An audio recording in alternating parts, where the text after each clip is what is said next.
Is astrology a guide to aid us in mastering the universe? This is the Cosmic Community Podcast with Galactic Ambassador Stacey Dredd. This astrology report is for the week of June 30th, and we have a very interesting week ahead.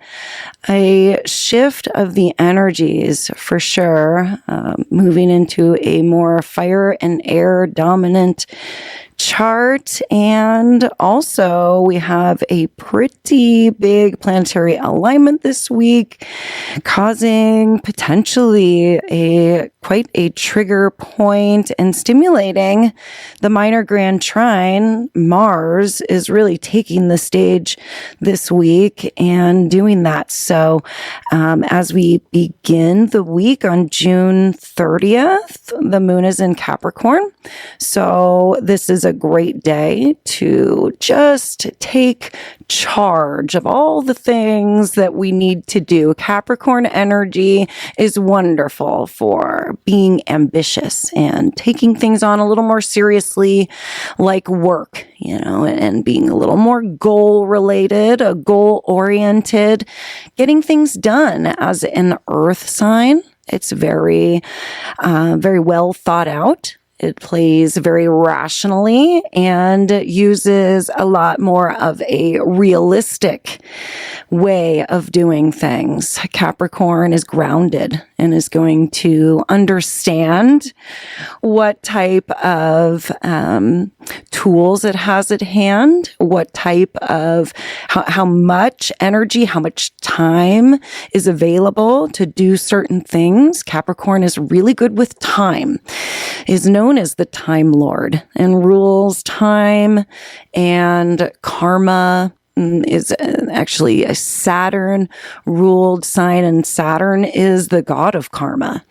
And so Capricorn has a way of balancing out the scales in terms of our legacy that we are leaving and how we are playing into the legacies that others have left for us. Capricorn is sort of about the father figure. And so it's a lot about what our fathers have taught us. And Capricorn and Saturn has a bit more to do with responsibilities and rules and restrictions. And this can be just a really good way of saying, I have this rational, realistic viewpoint and sort of, moving from there. So that is the energy for the 30th, because there are no planetary aspects for this day. We just play into the moon, the lunar vibe, but also yesterday, the 29th, was quite a big day. We had the Capricorn full moon, Mercury stationed retrograde, and Mars made a T-square with the nodes of destiny. Also, Jupiter moved into the sign of Leo. That all happened on June 29th. So because there are no planetary aspects on the 30th, we are still digesting all of the events that took place yesterday. So that is good for us to be able to absorb everything that took place, because with the shift of Jupiter into Leo, that's really the big news. Mars T-squaring the nodes, that's some big news too, but Jupiter spends a year in each sign. So moved out of Cancer and finished up Cancer work, now is in the sign of Leo, a fire sign, bringing more of this fiery, sparky energy into the playing field here. So Leo is about playfulness. It's about children and a childlike spirit. It's about passion. And being heart-centered and using the feel, our deep centered, heart-drawn energy to run our life. Leo is about being the center of attention and taking the spotlight a little bit more and being seen, and also can be quite dramatic. It's about drama, and it's part of that being seen, not being afraid to take the stage. And so Leo rules acting and stage performance, and is ruled by the lion, and is very loyal also. It's a very loyal type of energy. So this is big news. We're going to be swimming in Leo for the next year with Jupiter here, and Jupiter is the expander. So everywhere that Jupiter goes, it expands that energy. So we had all that Cancer going on with Jupiter over the last year, and we still are going to be feeling Cancer because the Sun and Mercury are there. But with Jupiter leaving Cancer, that really takes a lot of that emotional energy, that more private life that Cancer likes to live is fading. As Jupiter moves into Leo, we step out into the spotlight and take center stage. So that is good. It'll help us to expand the energies in our life to be a little more playful and to be more childlike and have a little more of a spark to us. So on July 1st, the moon moves into Aquarius and is a much different energy than Capricorn. Capricorn wanted to take care of the to-do list and be ambitious about work and be goal-oriented. And Aquarius is about being more of an individual. It's about thinking outside of the box. It's about freedom and not having any ties or any balls and chains tied to anything. And Aquarius wants to be totally free, wants to be completely an individual and explore the areas that make them an individual. And when the moon's there, that is the mood that everyone takes on. And so Moon in Aquarius on the first day of July brings in more of this masculine, airy energy. We're moving from the watery, earthy energy to a fiery, airy type of energy. Also on July 1st, Jupiter, having just moved into Leo, is going to make a square with Chiron, who has just moved in to Taurus. And this is at 0 degrees of both of these signs, and a square can be known as a challenging event, a challenging planetary aspect. It's 90 degrees apart. It's a perfect square in terms of looking at the pie. And so it's like you get kind of blindsided by something. And so this is reflecting back to 4 years ago, about when Jupiter and Chiron had a conjunction. And when these planets conjunct, they start a new cycle. When we see the opening square, as this is here, we can see some developments in terms of what these planets originally made their contract about when they made their conjunction. And now this is a challenging aspect that is helping to level up in terms of this cycle. And Chiron has to do with healing. It's the wounded healer. These are the wounds in our life that we are continually battling. That's what Chiron brings up, and it can feel quite raw, and it can be a little painful sometimes. And Jupiter, as I said, is the expander, is taking the spotlight, is being a little more dramatic. So this could be kind of big. It could feel kind of big. It could feel like, the fiery edge of Leo is bringing a lot of heat to this area. It's bringing heat into our wounds. So this is a new interaction. We haven't felt this type of energy yet because Chiron just moved into Taurus. We are adjusting, and same with Jupiter moving into Leo. We are adjusting to this new era that we are going to be moving through, and we are looking for the clues and looking for the action that we need to take to build on this 12, 13-year cycle of Jupiter and Chiron. So on July 2nd, we also have a very quiet lunar day. So this is going to be another secondary day of this Jupiter square Chiron, making these adjustments, making these new, this new era work for us. See, a square is about using the challenge to toughen us up for the future phase, because this square is just temporary. I mean, these are slow moving planets. Of course, Chiron, an asteroid, but so we feel it for a while as they move in and out of it. It takes a while. And then on the 3rd of July, we have some more Jupiter behavior, because Jupiter is going to be in conjunct with the North Node.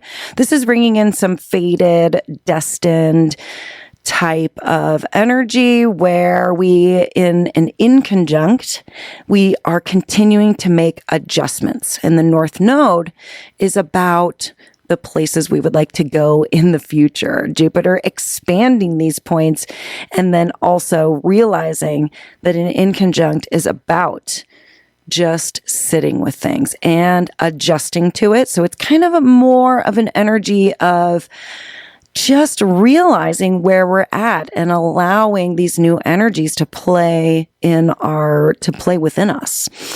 The air energy carries with it a lot of information. It's very mental, so it can be a lot of thinking and a lot of talking and just a lot of ideas flowing around.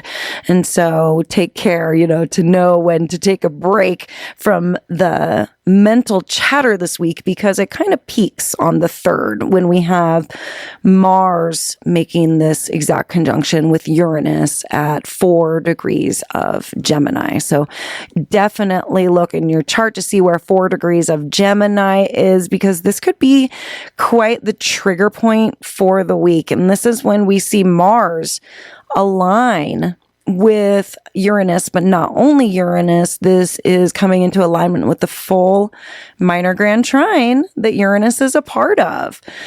Pluto, Neptune, and Uranus are the 3 furthest outerest planets, and they are in a very unique alignment as we speak. And it's been going on since the end of last summer. We've been talking about it since last fall. Came into a very close alignment, I want to say around like 1 degree to 2 degrees. And then all these planets, these outer planets that move very slowly, they all retrograded, moved backwards in the chart, and now they have all come forward and are now meeting up in a very perfect alignment again here at 4 degrees of these signs. It's Aquarius, Aries, and Gemini. So air, and fire. That's why it's a trigger point. That's why it's getting hot in here. So definitely doing anything we can to keep things cool, to keep our thoughts cool, to keep our messaging cool, and because it could be very sparky. And Mars conjuncting with Uranus is a trigger point, because Mars is Mars is a act first and then ask questions later. So it's like wants to just be trigger happy. Mars doesn't think too much before it takes action. And Uranus is a lightning strike. It is a complete and utter awakening. So this is a very, very hot point of the week and is about liberation, but it's also about, because it's Uranus, it's about freedom and it's about breaking free. And it's also a place that is very mental. And so Gemini rules the hands. This could have something to do with, something we literally pull a trigger. We do something with our hands that makes and has a huge impact. Something gets stirred up here and the lightning strikes. And Uranus, we have a complete and utter awakening that brings a lot of light and brilliance to this area. So look at 4 degrees of Gemini in your birth chart, see which house that's in, because that's the area of life that you're going to see this coming through. And this is under the influence of Mercury, because Mercury rules Gemini. And so Mercury is deep in a retrograde in Cancer right now. This could be part of the saving grace of this very, very intense conjunction between Mars and Uranus on the 3rd. Mercury could water things down just a little bit here, bring it internal so that it's not such an external type of energy. It could be quite impulsive, irritable. And then later in the day on the 3rd, the moon moves into Pisces. So we do get some more watery energy here that brings in some cooling to the heat, the fire, and the air that's kind of drying things out a little bit in the chart. And as we move to the 4th, more Mars activity because it's in this minor grand trine. It's making a sextile with Neptune. And this is more of the triggering aspect of this minor grand trine. We get it Friday, Saturday, and Sunday. So Friday is about the lightning strike, the awakening, the liberating moment. And then Saturday with Neptune is about bringing things into physical reality, because Neptune is about our hopes, dreams, and our desires and the things that we want to bring into our life. It's also about unconditional love. And Mars brings this to the physical world. It brings it into a physical reality with a sextile. It's a harmonious and balanced and easy aspect. So something just kind of slips into place and we have a little more of an actual down-to-earth reality to our hopes, dreams, and desires on the 4th. And then on the 5th, Mars makes the perfect trine with Pluto. And Pluto is in Aquarius. This is the sign that Uranus rules. So it could be quite sparky.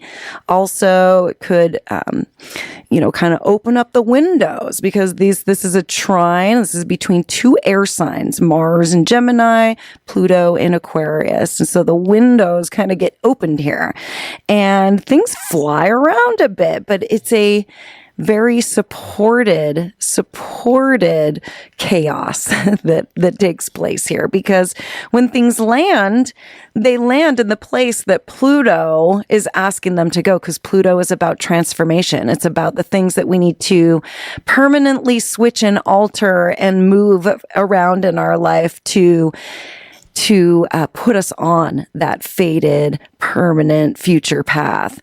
And then on the 6th, the sun has a square with Saturn. This could be one of the heaviest days of the week. This is where we kind of run in with our responsibilities, our duties. There's some rules and some boundaries that kind of restrict us a little bit here. It's a bit heavy.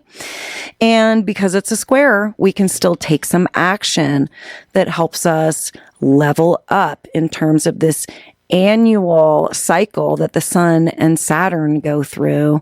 They would have had their original conjunction back in Aries, and Aries is such a hot sign right now, holding Neptune and Saturn. They're starting so many new things and triggering this whole 0 degree point of the world point in this minor grand trine, stimulating the restructuring of the world and of society. And it's a very exciting time in astrology because of this very rare minor grand trine between the outer planets. The moon moves into Aries on the 6th, and we feel that fresh new cycle, that ability to pioneer and be a leader and make change and take action that Aries likes to do. Be bold and be confident. And this brings more fire into the chart as we finish the week. So, do what you can to stay cool out there. The heat comes in this week.